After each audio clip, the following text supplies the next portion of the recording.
আমি সবকে নমস্কার জানি। আগে বলি, ইলেকশন আসতে গেলেই সিবিআই, এনআইএ, ইডি সরব হয় কেন, আগে কেন হয় না? এক নম্বর। দ্বিতীয় নম্বর কথা হচ্ছে, আজকে ভিন্ন অপোজিশনের লিডার, আমাদের ছেড়ে দিন, অন্য অন্য রাজ্যে অন্য অন্য জায়গায় অপোজিশন লিডার কি নাম হয়েছে তাদেরও ধরা হয়েছিল। কেজরিওয়ালের কেসটা দেখে নিন, হাইকোর্ট কি বলেছে, ক্লিন চিট দিয়েছে, বলেছে অন্যায়ভাবে তাকে আটকানো রাখা হয়েছে। এরকম আমাদের এইখানেও এখনও যাদের বিরুদ্ধে কোনো মামলা নেই তাদেরও কিরম যে আজকে ইডি পাঠানো হচ্ছে, সিবিআই পাঠানো হচ্ছে, কর্মীদের হ্যারাস করা হচ্ছে। তো আমার কনস্টিটিউন্সির মধ্যে হচ্ছে।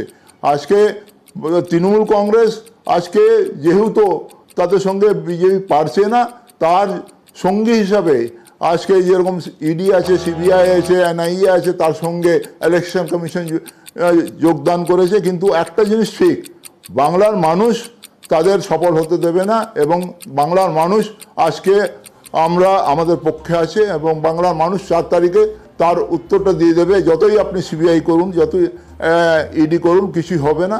এটাই আজকে বাংলার মানুষ তার উত্তর যেটা পাবেন, আপনারা 4 তারিখে পাবেন। তখন আমরা জিজ্ঞেস করব কি আজকে বিজয় মালিয়াকে কেন আনা হচ্ছে না।